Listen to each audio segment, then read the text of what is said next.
देखिए बच्चों, हिंदी की क्लास में उपसर्ग, तो उपसर्ग से हम क्या समझते हैं मैं पहले थोड़ा सा रिवाइज करवा दूं। बीच बीच में मैं आपको ये बताता रहता हूँ कि मुख्य रूप से हमें हिंदी पढ़ते वक्त 3 शब्दों का ज्ञान होना चाहिए, जिनमें एक तो होता है अव्यय, एक होता है उपसर्ग और एक होता है प्रत्यय। तो जो प्रत्यय है वो शब्द के बाद में लगता है, और जो उपसर्ग है और अव्यय है वो दोनों के दोनों शब्द के शुरू में लगते हैं। ठीक है, जैसे मैंने कहा एक शब्द है समझदारी। क्या है? समझदारी। जब मैं समझदारी का संधि विच्छेद करूंगा तो बन जाएगा समझदार प्लस ई। बनेगा नहीं बनेगा? बनेगा। तो ये जो ई है क्या है? प्रत्यय है, क्योंकि ये कहाँ लगा है? बाद में। उसके बाद मुझे एक शब्द और याद आ रहा है, जैसे अत्यंत। क्या है? अत्यंत। तो अत्यंत का मैं संधि विच्छेद करूंगा ये बन जाएगा अति प्लस अंत। तो इसमें भी जो मूल शब्द है वो तो है अंत, और शुरू में क्या लगा है? अति। अब जब ये शुरू में अति लगा है तो ये उपसर्ग भी हो सकता है और अव्यय भी हो सकता है। ठीक है, एक और उदाहरण लेते हैं। प्रतिदिन। इसमें जो मूल शब्द है वो क्या है? दिन, और शुरू में जो लगा है वो क्या लगा है? प्रति। अभी फिर शुरू में लगा है तो मैं कहना चाहता हूं कि ये भी उपसर्ग हो सकता है या अव्यय हो सकता है। ठीक, अगर मैं किताबी बात करता हूं तो मुझे ये पढ़ने को मिलता है अक्सर कि वे शब्द जो शुरू में लगते हों लेकिन उनका अपना कोई अर्थ ना हो तो वो उपसर्ग कहलाते हैं, लेकिन अगर उनका अर्थ भी हो तो वो अव्यय कहलाते हैं। लेकिन इसके बावजूद कुछ ऐसे भी शब्द होते हैं जो दोनों हो सकते हैं, उपसर्ग भी हो सकता है और अव्यय भी हो सकता है। और जो ये बात मैंने बताई कि जिनका अर्थ होता है वो क्या कहलाते हैं? अव्यय, और जिनका अर्थ नहीं होता वो क्या कहलाते हैं? उपसर्ग। ये भी बात कहीं कहीं किसी किसी उदाहरण में धूमिल सी प्रतीत होती है, मतलब कुछ ज्यादा स्पष्टता देखने को नहीं मिलती। ठीक है, अभी उपसर्ग तो हमने समझ लिया कि शब्दों के शुरू में लगते हैं और अव्यय भी शुरू में लगते हैं, लेकिन इसे करने से पहले एक छोटा सा टॉपिक देखते हैं, शब्द रचना। जिसे लिखना है साथ साथ लिखते रहना, शब्द रचना। यहाँ और भी बहुत सारी बातें सुनने को और देखने को मिलेंगी आपको, क्योंकि उपसर्ग तो इतना बड़ा पॉइंट नहीं है। बाकी एक प्रस्तावना से बना के लेकर आऊंगा मैं इस टॉपिक की या इस पॉइंट की। शब्द रचना, तो सब पता चल रहा है हेडिंग से, शब्द की रचना। तो पहले मैं आपसे पूछूंगा शब्द क्या होता है, कोई आपके पास परिभाषा हो। शब्द क्या होता है? जो वाक्य में ना आए वो शब्द कहते हैं। जो वाक्य में ना आए वो शब्द होता है। बताइए सही कह रहा है गलत? सही कह रहा है। तो इन्होंने कहा है कि जो वाक्य में ना हो वो शब्द होता है, और जो वाक्य में हो वो पद होता है। बाकी अब यहाँ 2 शब्द आ जाते हैं। एक तो कहा जा रहा है क्या? शब्द। एक बोला जा रहा है पद। तो यहाँ ये कहा जा रहा है कि अगर आप कोई वाक्य बोलते हो या लिखते हो, है ना, जैसे मैं तुम्हें पढ़ा रहा हूं, तो ये एक वाक्य हो गया। इसमें आप कोई भी एक शब्द ले लो, मैं तुम्हें पढ़ा रहा हूं, मतलब मैंने पढ़ा ले लिया। ठीक, तो मैं से शब्द बोलूं या पद बोलूं? तो मुझे इसे क्या बोलना चाहिए? पद। इसका मतलब कोई शब्द अगर वाक्य के अंदर होता है, कोई शब्द अगर वाक्य के अंदर होता है तो उसे पद कहते हैं, लेकिन अगर कोई वाक्य ही नहीं है तो हम उसे सिर्फ शब्द कहते हैं। आप सोचकर समझ कर देखो, जब हम हिंदी में शब्दों का ज्ञान लेते हैं तो हम पढ़ते हैं विलोम शब्द, पर्यायवाची शब्द, अनेक शब्दों के लिए एक शब्द, क्योंकि वहां हम वाक्य नहीं लिख रहे, सिर्फ एक शब्द लिखे। दिन का रात, अपना का रात, वे सारे शब्द ही तो हुए, लेकिन वही शब्द जब किसी वाक्य के अंदर आ जाते हैं तो वे क्या कहलाते हैं? पद कहलाते हैं। ठीक है, ये तो बात हमको पता थी, फिर भी मैं थोड़ा सा हिंट बना के लिख दूं। अगर वाक्य के अंदर नहीं है तो शब्द है, और वाक्य के अंदर है तो पद है। अब हमने शब्द का पता कर लिया। अगर मैं इसकी परिभाषा पूछूं आपसे तो क्या करो, ये देखते से पहचान बता दी आपने मुझे कि भाई शब्द ये है और पद ये है। अगर मुझसे कोई पूछे कि शब्द की परिभाषा क्या है तो मैं कहूंगा वर्णों का क्रम शब्द कहलाता है। वर्णों का क्रम शब्द कहलाता है, ये इसकी होगी परिभाषा। वर्णों का क्रम शब्द कहलाता है। ये जो मैंने परिभाषा लिखी है, क्या आप इसे पूर्ण रूप से सहमत हो या कुछ और इसमें इम्प्रूवमेंट यानी कि संशोधन करना चाहते हो? खाली क्रम से नहीं होगा। बोलो, बोल के बताओ। शब्द जगह भी छोड़ रखी है। व्यवस्थित, व्यवस्थित का मतलब जो व्यवस्था में हो, तो व्यवस्था कैसे करोगे? मतलब वर्णमाला के अनुसार। हाँ जी, अर्थ के अनुसार। तो अर्थ के अनुसार कह रहे तो व्यवस्थित मत कहो फिर।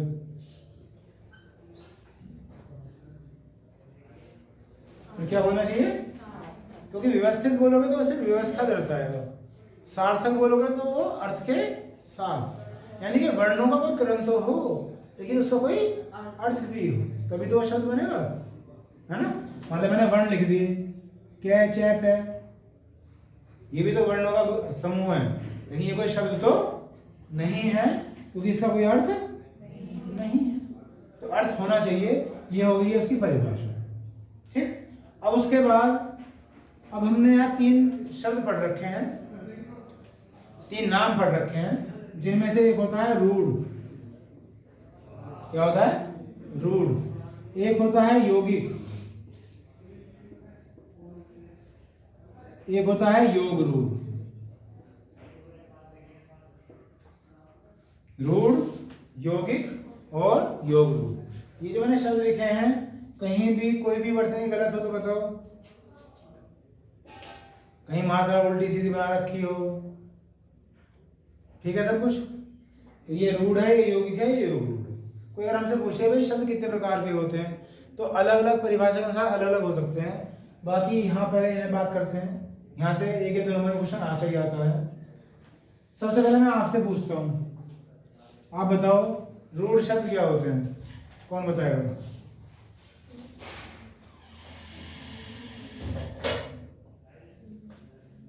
बोलना चाहते हो कुछ? नहीं बोलना चाहते? जो सिंपल शब्द जैसे शब्द वाले एग्जांपल, घर। जब हम मैथमेटिक्स में पढ़ते हैं तो रूट को क्या कहते हैं? Prime number. जो हिंदी माध्यम के छात्र हैं, जो अभाज्य संख्या होती है ना, वो भी वहां क्या आ जाती है कभी भी लिखी हुई? रूट संख्या। तो समझ जाना कि रूट का मतलब मैथमेटिक्स में क्या होता है? अभाज्य, प्राइम। ये तो मैंने बता दिया साइड से। रूट की जो परिभाषा है वो ये होती है जिसके खंड ना होते हैं, जिसके खंड ना होते हैं, जिस शब्द के टुकड़े ना हो किए जा सकते हो। और फिर इसमें एक लाइन और जोड़ दूंगा मैं, अगर खंड हो जाएं, अगर टुकड़े हो जाएं तो उनका कोई अर्थ ना हो। तो पहले लाइन में क्या बोला मैंने?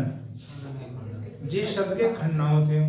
फिर कोई कहने लगे जी मैं तो खंड तो कर दूंगा, खंड करने में क्या बड़ी बात है, लेकिन फिर अगली लाइन पढ़ लो, फिर क्या?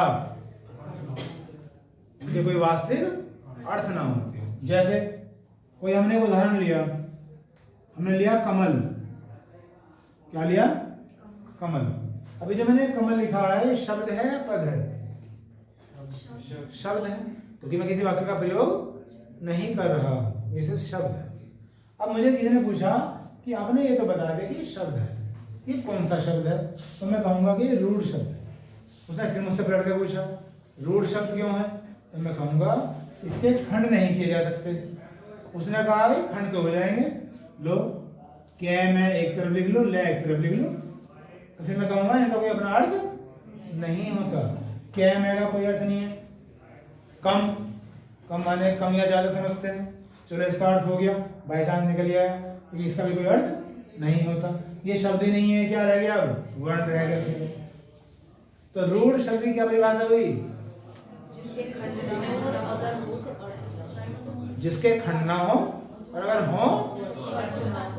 ठीक, चलो थोड़ा सा ऐसा आपके दिमाग में आ रहा है कि भाई कम का तो अर्थ होता है, वो बाई चांस निकलेगा, और कोई शब्द ले लेते हैं। घोड़ा, जैसे खंड नहीं हो सकते। किसी ने कहा जी मैं तो करके मानूंगा, उनको भाई कर ले, लड़ना तो है नहीं तेरे से। घो प्लस द, अब इनके कोई अर्थ नहीं होते। तो ये क्या है? रूढ़ शब्द। बात समझ में आती है? एग्जाम में कहते हैं कि 4 ऑप्शन देंगे, इनमें से कौन सा रूढ़ शब्द है, कौन सा रूढ़ शब्द नहीं है, छांटो। ठीक, चलिए आगे है यौगिक। तो खुद ही बता रहा है तो जो योग से बने। जब मैं यौगिक का संधि विच्छेद करूंगा तो क्या कहलाएगा, कैसे बनेगा? ऐसे लिखूं इसे या कुछ और लिखूं? ये लिखा जाएगा योग, और छोटी की मात्रा है तो छोटी, अगर बड़ी की मात्रा होती तो बड़ी। तो मैंने संधि विच्छेद करके दिखा दिया। तो इसमें जो मूल शब्द है वो क्या है? योग, और इक को क्या बोलूंगा? प्रत्यय बोलूंगा। ठीक, लास्ट पीरियड में हमने जब प्रत्यय पढ़ा था तो प्रत्यय ने बताया था तो कृत प्रत्यय होता है और एक तद्धित प्रत्यय होता है, ऐसा कुछ हुई थी बात, तो उसे समझाया था मैंने आपको। खैर अब उसमें नहीं जाता मैं। तो यौगिक का मतलब क्या है? जो योग से बने, जो योग से बने। यानी कि अगर मुझे इसकी परिभाषा देनी हो, अगर 2 या 2 से अधिक शब्दों का योग कर दिया जाए तो जो शब्द बनेगा वो यौगिक कहलाएगा। ठीक, अगर मैं इसके उदाहरण की बात करता हूं तो मैं लिख सकता हूं विद्यालय। क्या लिख सकता हूं? विद्यालय। कैसे लिखा है विद्यालय? जैसे भी लिखा है गलत लिखा है ना? क्योंकि ये जो ध है ये संयुक्त वर्ण है। ये जब हम ऐसे ध बनाते हैं ऐसे, ये द और ये का संयुक्त रूप होता है, इसलिए लिखते समय तो ऐसे लिखा जाता है, बोलते समय बोला जाता है विद्यालय। विद्यालय में द की भी आवाज आ रही है और यह की भी आवाज आ रही है। ठीक है, तो थोड़ा सा और अपने पास से कुछ समझा दूं। जिस तरह से आप मुझसे अंग्रेजी पढ़ते हो और मैं बार बार कहता रहता हूँ कि कोई भी शब्द अगर मान लिया इंग्लिश की डिक्शनरी में नहीं है तो उसे अंग्रेजी का नहीं माना जाता। लेकिन अगर कोई शब्द चाहे वो किसी भी भाषा का हो, स्पेनिश हो, जर्मन हो, इंडियन हो, और अगर वो बहुत ज़्यादा बोलचाल में इस्तेमाल हो रहा है तो सबसे पहले वो ऑक्सफोर्ड में ऐड होगा और उस दिन उस तारीख से वो इंग्लिश का शब्द बन जाएगा। इसी तरीके से जब हम हिंदी की बात करते हैं तो दिल्ली में केंद्रीय निदेशालय है हिंदी भाषा के में कमियां दूर करने के लिए। क्या है? केंद्रीय निदेशालय। उसने एक एडवाइजरी जारी की है। एडवाइजरी का मतलब उसने कहा है कि अब अगर इस भाषा को अच्छी तरह से आप प्रयोग में लाना चाहते हो तो संयुक्त वर्ण लिखना बंद कर दो। इनकी जगह अलग अलग वर्ण ही आपको लिखने होंगे। उससे इस भाषा को पढ़ने वालों की रुचि बनेगी, कठिन शब्द हट जाएंगे, क्योंकि बहुत से तो हिंदी से नहीं लिखते क्योंकि ये शब्द बनते नहीं हैं। जब टाइपिंग की जाती है तो उनकी की याद नहीं आती, टाइपिंग की मुश्किल रहती है। तो इन्होंने कहा कि ऐसे ना लिखो, सिंपल लिखो। जैसे लिखा जाता है और पहले के नीचे क्या आ जाएगा? हलंत। तो बुक में तो आज भी आपको ये छपा मिलेगा, लेकिन जब भी आप हिंदी लिखो तो मेरी बात याद करना, ये सही माना जाएगा और ये गलत माना जाएगा। ठीक, हिंदी देखो कैसे लिखी है, आधा न नहीं बनाना, आधा न नहीं बनाना। तो इन छोटी छोटी बातों का ध्यान रखना पड़ता है। तो विद्यालय किसका उदाहरण है? यौगिक शब्द का उदाहरण है। जब मैं विद्यालय का संधि विच्छेद करूंगा तो बन जाएगा विद्या प्लस आलय, विद्या प्लस आलय। अब जब मैंने यौगिक का संधि विच्छेद किया था तो ये योग प्लस इक बना था, तो मैंने यहाँ ये क्या बैठा कि भाई ये तो मूल शब्द है और ये क्या था? प्रत्यय। तो मैं ये कह सकता हूं कि यहाँ अगर मैं इसमें जाऊं तो इनमें कोई प्रत्यय नहीं है, ये दोनों ही मूल शब्द हैं। विद्या भी शब्द है और आलय भी शब्द है। आलय का मतलब होता है स्थान, विद्यालय का मतलब हो गया कि ऐसा स्थान जहां विद्या ग्रहण की जाए। ठीक है, तो प्रत्यय तो नहीं है, ये भी मूल शब्द है और ये भी मूल शब्द है, मतलब एक ऐसा शब्द जो मूल शब्दों के योग से बने, चाहे उसमें 2 मूल शब्द हों या वो 3 मूल शब्द हों, उस बनने वाले शब्द को यौगिक कहा जाता है। हालांकि अपनी बात का विरोधाभास करते हुए मैं ये भी कह सकता हूं कि अगर मूल शब्द ना हो और उसमें प्रत्यय और उपसर्ग भी जुड़ रहे हों तो वो भी यौगिक ही कहलाता है। लेकिन वास्तविकता जो यौगिक शब्द होता है वो मूल शब्दों से बनने के कारण ही होता है। ये बात आप समझ पा रहे हो? हाँ जी, सही चल रहा है। मूल शब्दों के जुड़ने से जो बनेगा वो यौगिक शब्द बनेगा। लेकिन अगर मूल शब्द नहीं है, उपसर्ग हो, प्रत्यय हो या अव्यय हो और फिर भी बन रहा हो तो वो भी यौगिक ही कहा जाएगा। लेकिन पहला स्थान दिया जाएगा इन शब्दों को। ठीक, उसके बाद आ गया योग रूढ़। फिर आपका नंबर क्या होता है? योग रूढ़ शब्द।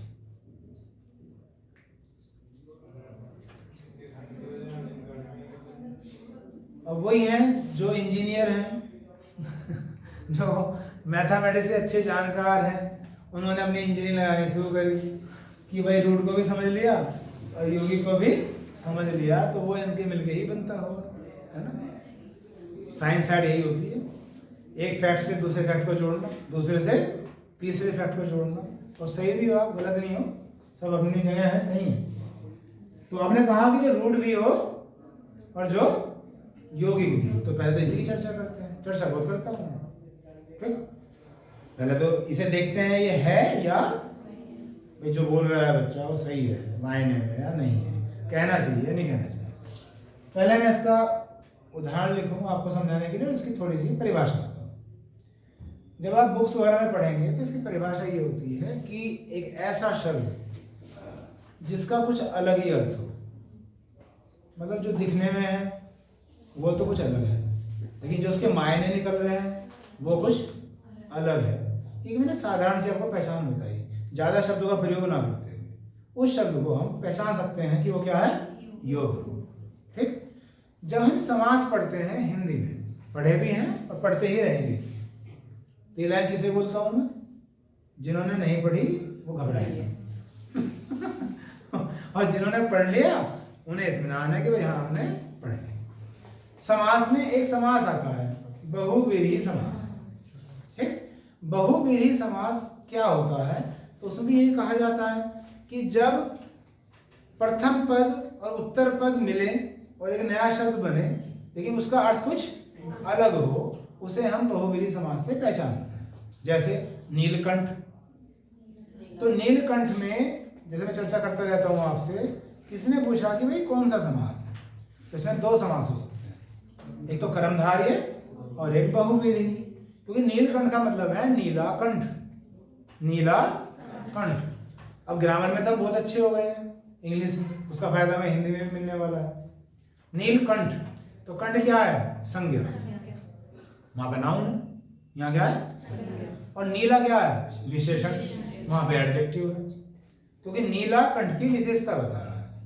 तो अगर एक ऐसा शब्द जिसमें बाद में संज्ञा हो और पहले क्या हो? विशेषण, उनमें कर्मधारय समास होता है, उनमें। तो नीलकंठ में कौन सा समास हुआ? कर्मधारय। लेकिन बहुव्रीहि समास भी है। जब भी नीलकंठ का जिक्र आता है तो भगवान शिव की बात हो रही है। ये हो गया एक विशेष अर्थ, ये हो गया एक अलग अर्थ। तो इस शब्द में दोनों ही समास है। परीक्षा में कैसा पूछा जाएगा वो उस पर निर्भर करता है ना।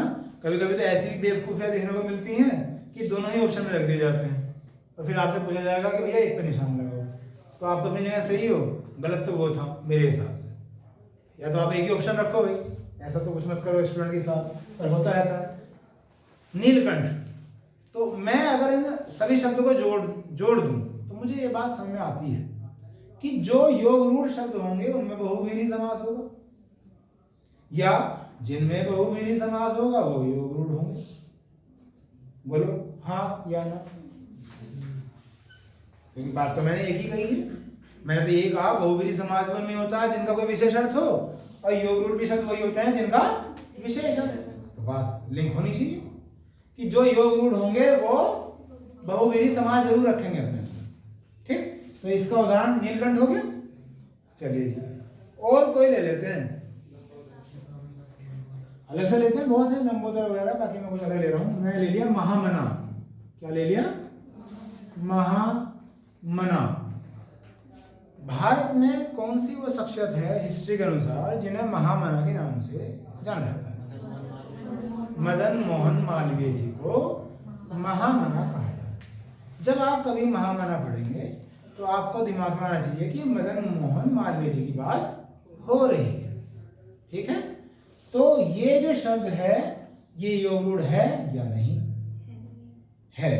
इस शब्द में बहुव्रीहि समास होगा या नहीं होगा? क्लियर है बात? तो यही योग रूढ़ है और यही बहुव्रीहि समास भी रखता है। ठीक है, अगर मैं इसका संधि विच्छेद करने पे आ जाऊं महामना का, तो इसके मायने क्या होंगे? संधि विच्छेद क्या होगा इसका?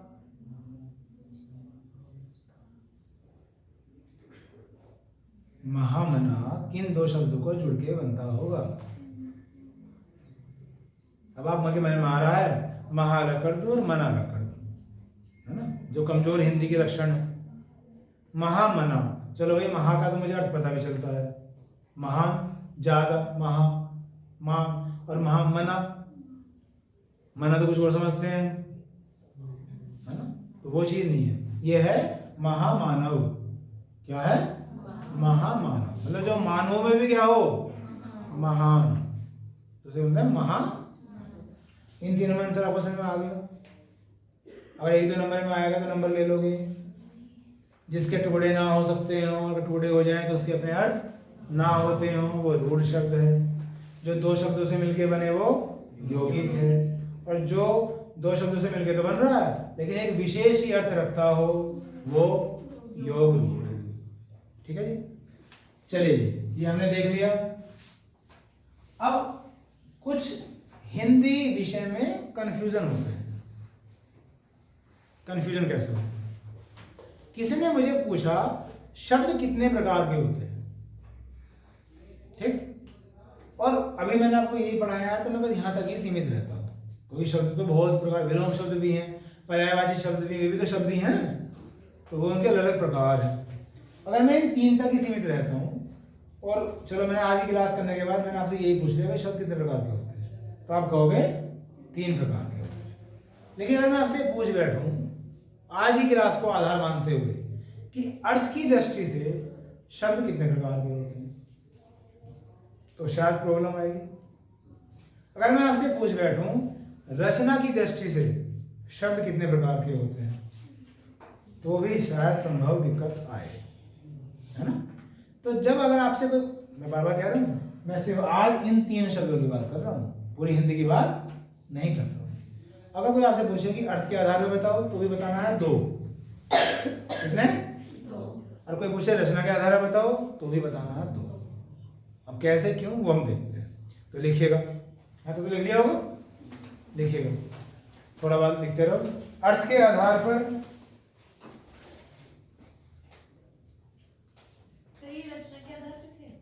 कौन सा ये जो लिखवाया रूढ़, ये तो टोटल है कुल, अब तो उससे आगे लिखवा रहा हूँ। अर्थ के आधार पर शब्द 2 होते हैं।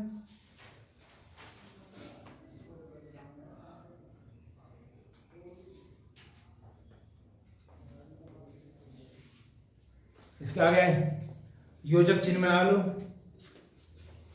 ऐसे जिसे डैश बोलते हैं। डैश को क्या बोलते हैं? योजक चिन्ह।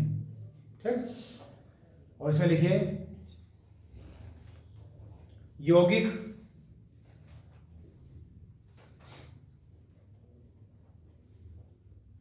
प्लस प्लस का निशान, रूढ़ या योग रूढ़, रूढ़ या योग रूढ़। अब ये पंक्ति में लिखें रचना की दृष्टि से, रचना की दृष्टि से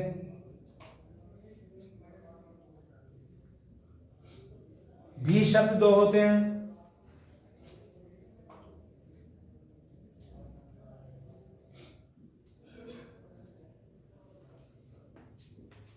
इसके आगे फिर योजक चिन्ह, यौगिक तथा योग रूढ़, यौगिक तथा योग रूढ़।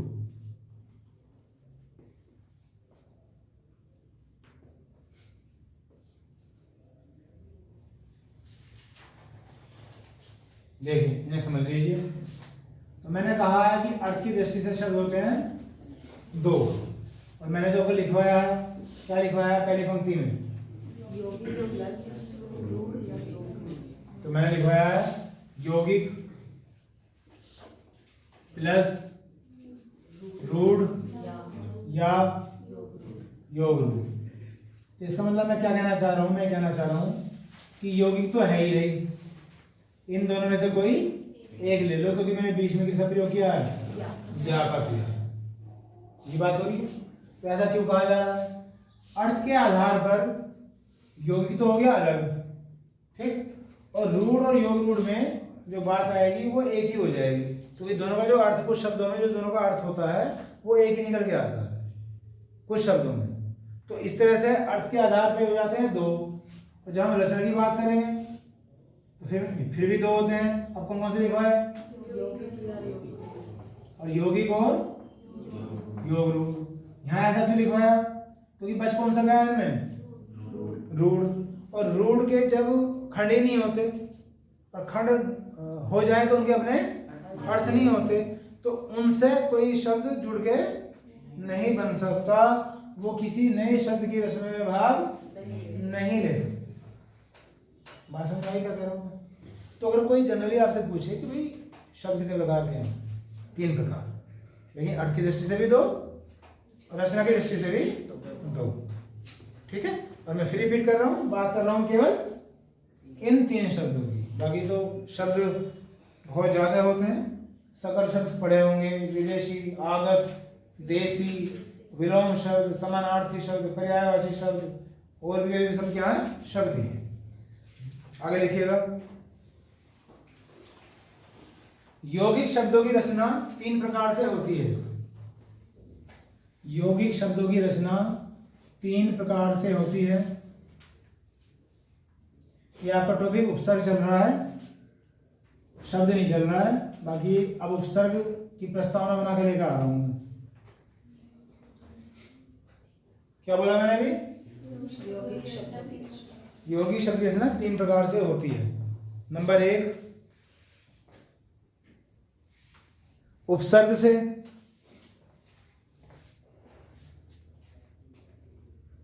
नंबर 2 प्रत्यय से,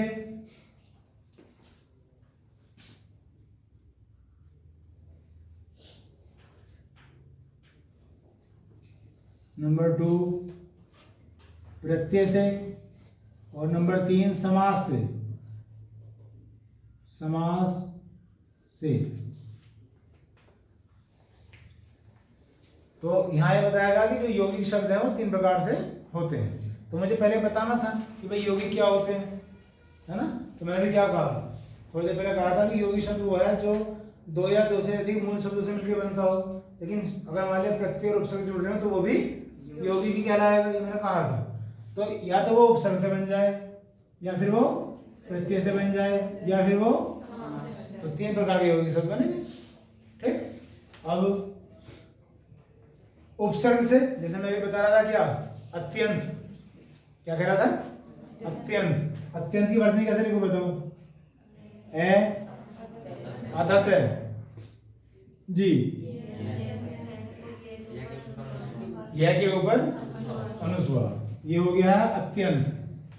अत्यंत, ठीक। इसका संधि विच्छेद करो, अति प्लस अंत, ये हो गया। अब इसमें जो मूल शब्द है क्या है? अंत। अभी जो अति है शुरू में जुड़ रहा है, तो या तो ये उपसर्ग होगा या क्या होगा? अव्यय। तो अव्यय का मतलब यहाँ क्या आ रहा है? समास। क्यों आ रहा है? क्योंकि पहले समास कौन सा होता है? अव्ययी भाव समास। पहले समास क्या होता है? अव्ययी भाव समास। तो उसमें जब शुरू में अव्यय जुड़ा होता है तो उसे समास का नाम दे दिया गया है। तो समास से कह लो या अव्यय कह लो, वो एक ही बात है। मतलब इसी आप कह सकते हो, अव्यय से भी कह सकते हो। अब बताइए अति को कहाँ रखूं, उपसर्ग में रखूं या समास में रखूं? अब ये मैं कह रहा था कि कुछ शब्द तो ऐसे होते हैं जो उपसर्ग भी होते हैं और अव्यय भी होते हैं। परिभाषा क्या बताया थी, अंतर क्या बताया था अभी? जिनका अपना वास्तविक अर्थ होता है वो अव्यय होते हैं और जिनका अर्थ नहीं होता वो। लेकिन यहाँ इस शब्द को देख के ऐसा लग रहा है कि इसका तो अर्थ है, लेकिन ये होता है उपसर्ग, ये होता है उपसर्ग। अब इसके लिए क्या पढ़ना पड़ेगा कि भाई हिंदी में कितने उपसर्ग होते हैं? 18 होते हैं, 20 होते हैं या 22 होते हैं। अगर हमें पता कि हाँ हिंदी में एक अति उपसर्ग है, उनकी संख्या कितनी है, इतनी है, तो फिर हमें कन्फ्यूजन नहीं हो। ठीक है, फिलहाल ये क्या मानूंगा मैं, उपसर्ग मानूंगा, बाकी आगे क्लास में होगा अभी अत्यंत। और दूसरा उदाहरण लेते हैं प्रत्यय से। अभी तुम बोलो, अभी मैं समझदारी बोल रहा था, कुछ और बोलो अपने पास से, कोई शब्द जिसमें प्रत्यय आता हो। अधिकार, संधि विच्छेद करो, समस्या है तो बदल दो, ऐसा शब्द दो जिसका नाम से संधि विच्छेद हो जाए। कुछ भी पूछ लो, मतलब इतना सोचने का विषय बन जाए। कभी कभी तो मुझे लगता है कि अगर तुम्हें 2 का पढ़ा ही पूछ लो ना, तो तुम वहां भी सोच के जवाब दोगे। भाई एक शब्द पूछ लिया जिसमें क्या लग जाए, प्रत्यय लग जाए, तो बहुत बड़ी आफत आ गई भाई।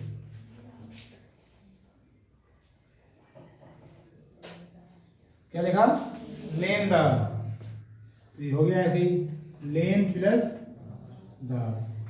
अब जो यहाँ कुछ विद्यार्थी ऐसे होते हैं ना, जो मतलब बैकग्राउंड जिनका इंग्लिश मीडियम होता है, तो उन्हें बड़ी राहत मिलती है और फिर वो इसी पे आइडिया करना शुरू कर देते हैं। वो सोचते हैं कि जब भी किसी का संधि विच्छेद करना हो, इन दोनों को अलग कर दो और वो संधि विच्छेद हो गया।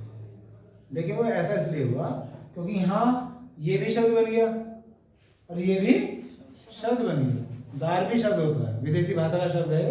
ये शब्दों की रचना पढ़ाऊंगा तब आपको पता चलेगा। ठीक है, ठीक है। जैसे थूकदान, पानदान, खानदान, तो ये जो दान है ना, दान, ये वो वाला दान थोड़ी है मैंने 100 रुपये दान में दिए। एक तो ये दान है और ये क्या है, थूकदान, पानदान, खानदान, ये दान कुछ अलग है। तो जब मैंने 100 रुपये दान में दिए, वो दान तो हिंदी वाला शब्द है, ये दान फिर विदेशी भाषा का शब्द। हमारी हिंदी में बहुत सारी संस्कृति का प्रभाव पड़ा है, फारसी है, तुर्की है, अरबी है, अंग्रेजी है और भी हैं। तो वे सब शब्द हमारी भाषा में मिश्रित हैं, मिले जुले हैं। खैर, लेन, तो मुख्य शब्द क्या है, लेन, और दार क्या है यहाँ, प्रत्यय। तो इसका भी उदाहरण आ गया, इसका भी उदाहरण आ गया। अब समास, समास को वही लिख लेते हैं, प्रतिदिन। क्या लिखें, वर्तनी सही लिखी है, गलत लिखी है? दोनों बार छोटी की मात्रा आएगी, पक्की बात। तो अलग कर दे भाई, प्रति प्लस दिन। जब इन्हें अलग करेंगे तब भी मात्रा यही रहेगी, ये मात्रा घुमा दो, ये रहेगी प्रति दिन। अब इसमें मूल शब्द क्या आ गया, दिन आ गया, और ये प्रति यहाँ पे क्या है, अव्यय, या कह सकते हो समास से ये यौगिक शब्द बना है। कोई पूछे कि इस शब्द में कौन सा समास है, अव्ययी भाव समास है। कौन सा समास है? जैसे मैं आपको इंग्लिश में पढ़ाता, कैसे पढ़ाता हूँ, टॉपिक एक चल रहा होता है और पूरी ग्रामर आती रहती है, इसी तरह से हिंदी पढ़ाऊंगा मैं आपको। टॉपिक एक चलेगा और सारी व्याकरण आती रहेगी। ठीक, ठीक है। तो 3 समास तो मैंने अभी हो गए आपके, कौन कौन से, कर्मधारय, बहुव्रीहि और अव्ययी। 2-3 जो बचे रहे थे निमट जाएंगे, किसी ना होने में अपना आप हो जाएगा क्या, समास। तो वो शब्द जिसके शुरू में अव्यय आ जाए उस शब्द में होता है अव्ययी भाव समास, इसलिए इस शब्द में अव्ययी भाव समास है और ये क्या है, अव्यय। तो मैंने 3 उदाहरण लिए, अत्यंत, लेनदार और प्रतिदिन। ये तीनों के तीनों कौन से शब्द है बच्चों, यौगिक शब्द। कौन से? अब चलो ये हो गए। अब कोई ऐसा भी तो शब्द होता होगा जिसमें एक से ज्यादा प्रत्यय आ जाते हो, या उपसर्ग भी आ जाता हो, प्रत्यय भी आ जाता हो। जरा सोच के अपने दिमाग पे जोर दे के बताओ, कोई ऐसा शब्द आपको दिमाग में है जिसमें एक से ज़्यादा प्रत्यय आते हो, या उपसर्ग भी होता हो और प्रत्यय भी होता हो, दोनों एक साथ? बोलो, कुछ याद आ रहा है तो बताओ, जल्दी बताओ।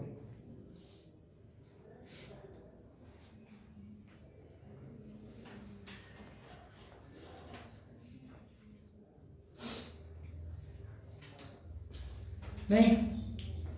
चलो जी, नहीं तो नहीं, आ जाओ। एक उदाहरण लेते हैं, अभी वो ले लेते हैं समझदारी। समझदारी तो शायद थोड़ी देर पहले बोल रहा था ना, तो नहीं? तो मैंने ऐसा क्या करा था संधि विच्छेद? समझदार प्लस ऐसा करा था। अगर मैं आपसे पूछ बैठूं कि समझदार जो है ये व्याकरण का कौन सा अंग है? विशेषण। क्योंकि मैं कोई वाक्य बोलूंगा तो वैसे बोलूंगा राम समझदार है, तो राम क्या हो गया? संज्ञा। और समझदार जो है राम की विशेषता बता रहा है, तो विशेषण ही हुआ। ठीक, ये विशेषण हो गया। ये क्या हो गया? प्रत्यय हो गया। अब ये कौन सा प्रत्यय है ये बताओ? कृत प्रत्यय है, तथित? तथित प्रत्यय है। तो प्रत्यय दो प्रकार के होते हैं, एक तो कृत और एक तथित। तथित की वर्तनी देखो जरा, सही लिखी है या गलत लिखी है? सही लिखी है। जिसने नहीं करा वो भी कर लो। कृत प्रत्यय किसे कहते हैं? जिसमें धातु में कोई प्रत्यय जुड़ता हो, जिसमें धातु में प्रत्यय जुड़ता हो। ठीक है। और तथित किसे कहते हैं? जिसमें धातुओं को छोड़ के किसी में भी जुड़ जाए, चाहे वो विशेषण हो, चाहे वो सर्वनाम हो, या कुछ और भी हो। ठीक है। तो ये समझदार क्या कहते हैं आप? विशेषण कह रहे थे, तो धातु तो थी नहीं, इसलिए वो पूछे कि प्रत्यय तो है, कौन सा प्रत्यय है? ठीक है जी, ये बात हो गई। मैं इसका संधि विच्छेद और तरह से भी कर सकता हूँ। मैंने अभी इसे लिखने से पहले मेरा क्वेश्चन क्या था आपसे, जरा बताना। जिसमें दो प्रत्यय हो या उपसर्ग और प्रत्यय दोनों है, ऐसा शब्द लिखो। तो अगर मैं इसका और तरह से कुछ करना चाहूं तो कह सकता हूं मैं समझ प्लस दार प्लस ई, है ना? समझ प्लस दार प्लस ई। अब ये जो समझ है ये कौन सा अंग है व्याकरण का? ऐसा बोलेंगे तो मुझे आवाज आ जाए। यह है धातु। क्या है? धातु। धातु क्यों है? क्योंकि धातु से क्या बन जाती है? क्रिया। तो मैं इसमें ना जोड़ दूंगा, बन जाएगा समझना। समझना, तो समझना तो होती है क्रिया, और समझ क्या है? धातु। ठीक। अब ये दार क्या है? प्रत्यय। और ये ई क्या है? प्रत्यय। तो ये एक ऐसा शब्द आ गया जिसमें दो दो प्रत्यय थे नहीं थे? बिल्कुल थे। अगर मैं पूछूंगा कौन सा प्रत्यय है, ये क्या है? धातु। तो कौन सा आएगा? कृत प्रत्यय। कौन सा आएगा? अब यहाँ पे भी समझाने वाली बात हो सकती है, किसी कृत प्रत्यय दोनों ही होंगे या कोई एक होगा? तो इसके करीब कौन है? दार। पहले मैं कहूंगा कि ये कृत प्रत्यय है क्योंकि ये सिर्फ बहुत करीब है। अब किसी ने मुझे पूछा कि ई कौन सा प्रत्यय है, तो इसके भी आंसर अलग अलग हो सकते हैं। अलग अलग हो सकते हैं। कैसे? एक तरीका हो सकता है कि मैंने संधि विच्छेद ये करा, तो फिर मैं कह सकता हूं कि अगर ये कृत प्रत्यय है तो ये भी कृत ही होगा। ठीक। एक प्रकार से मैंने ऐसे कर दिया, तो ई क्या आ गया? फिर प्रत्यय आ गया। समझ रहे हो? इसलिए मैंने बताया कि ये इसके करीब है तो इसका प्रत्यय तो बदलेगा नहीं, लेकिन इनके बीच में ये आ गया है तो अब ये कृत नहीं रहेगा। क्या है? तथित। अगर आपको नंबर लेना हो, बता तो मैंने दोनों दिए, कृत भी और तथित भी, लेकिन नंबर मिलेगा आपको तथित। किसके लिए? बाद वाले के लिए। बात सही चल रही है? अब एक उदाहरण मैंने पूछा था जिसमें उपसर्ग भी हो और प्रत्यय भी हो, मुझे याद आ रहा है तो बताओ। चलो, मुझे याद आ गया। फ्रीडम, स्वतंत्रता, आजादी, स्वतंत्रता। देखना सही लिखी है गलत लिखा है? तुम तो सारे सही कह रहे हो, सभी गलत हिंदी दबा तो सोच तो रहे नहीं कुछ भी। कहाँ गलती? अनुस्वार आएगा यहाँ। अब बना है स्वतंत्रता, ठीक। तो संधि विच्छेद करोगे ऐसे हो जाएगा, स्वतंत्र और ता। ये क्या है? उपसर्ग।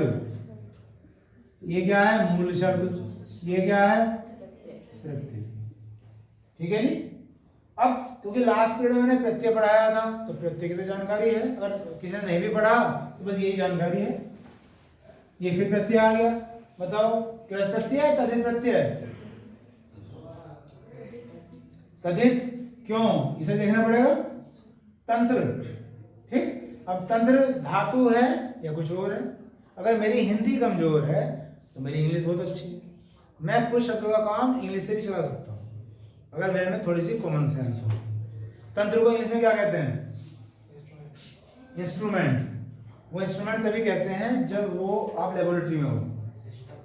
सिस्टम क्या कहते हैं? यहाँ सिस्टम आएगा। एक तंत्र, एक सिस्टम जिसमें कोई भी काम स्वयं किए जाते हैं और ता मिलने से आजादी मिल जाती है, तो क्या बन गया? स्वतंत्रता, है ना। तो ये भाई क्या होना चाहिए? ये धातु तो नहीं है, ये क्या है?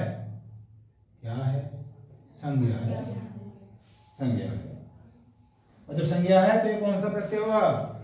तद्धित। मैंने भी कहा था ना कि धातु में जुड़े तो कृत है, किसी और में जुड़े वो सारे तद्धित प्रत्यय हैं। फिर मेरा जवाब आ गया है तद्धित प्रत्यय है। अब मेरा टॉपिक चल रहा है उपसर्ग, लेकिन मैं अभी भी उपसर्ग पे नहीं आया हूं। अब उपसर्ग आने वाले हैं।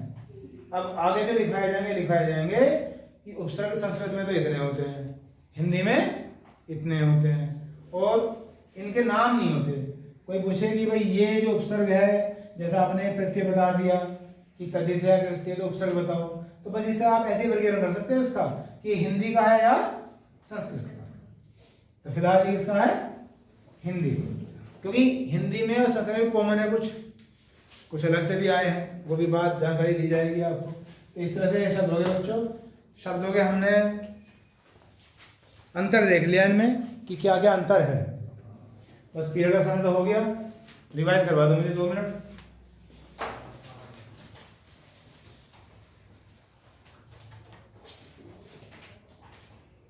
बताओ, मैं पूछता रहता हूं और आप बोलते रहो। गणित में रूढ़ शब्द को क्या कहते हैं? Prime number. और अभाज्य संख्या। और हम हिंदी पढ़ रहे हैं तो रूढ़ संख्या की परिभाषा क्या है? रूढ़ शब्द की, संख्या की नहीं, शब्द की।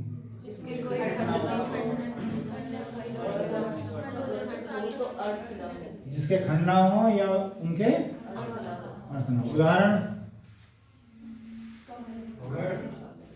कमल बता रहे हो, और क्या बता रहे हो?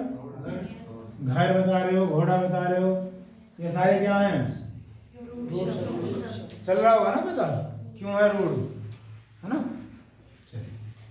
और जी योग रूढ़ क्या है? मैं तीसरे नंबर का पूछ रहा था, अभी आप दूसरे नंबर पे हो, ऐसा बदलता रहता हूँ आगे पीछे, क्योंकि मुझे पता है स्टूडेंट पहले के बाद दूसरे पे जाएगा, तो मैंने तीसरा पूछ लिया। बस एक लाइन, जिसका कोई विशेष अर्थ है, जिसका कोई, तो जितने भी योग रूढ़ शब्द होते हैं उनमें कौन सा समास होता है? बहुव्रीहि समास होता है। बहुव्रीहि की वर्तनी बताओ कैसे लिखोगे? तुम बताओ, बोल दो फटाफट। बे है बोल दो। छोटा हो, गे बोल रहे हो? गे बहुव्रीहि है, गिरही नहीं है। गे कहाँ से आ गया? तो मुझे बताओ, मैं पूछता हूँ तो तुम वैसे होश पोश हो जाओ, मैं दूर चले जाऊंगा।